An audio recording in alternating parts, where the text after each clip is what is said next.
taallo reerka waa saddex qodob waa difaaca nafteena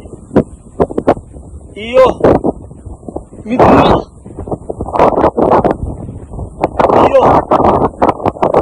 horumarka saddexdaan qorahaayoo reer u talin jiray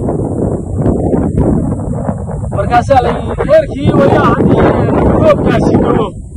hareeddaasi dhulka u soo dhacdo ciddii cabtaa waa waalanaysaa yaa biyahaa la cabbi tolkii uu soo shiriyo wuxuu biyahaas waa lagu waalanayaa malay roobkaas caabina hareed ilaahay soo shubay naga celi biyii baa la cabbo waa la wada waashay nin dhegaystaba waana waaya waaryaare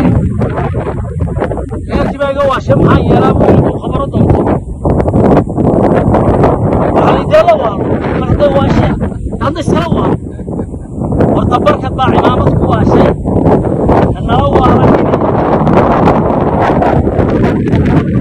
oo miyirnadoo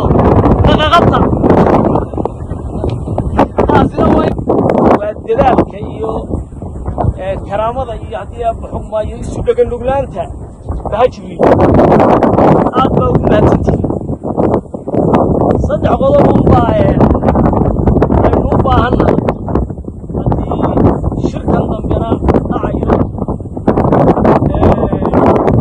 saddexda qodobna waxa weeyaan aynu u baahannahay kolley guddi baa samaynaysaan hawsha waa u haraysaan labariga waa isugu ducaynaysaa idinkana sidaa u soo ajibteen oo idinka dhacday inta keliya diin harsan waxa weeye inaad guddigii samaysaan soo talin lahayd soo turxaan bixin lahayd shirkaa kale guddigii u tegi lahayd ee jibriil xasannimo abuuri lahayd saddexda qodob ee aynu u baahannahay isula nimaadnadu waxa weeye wax kale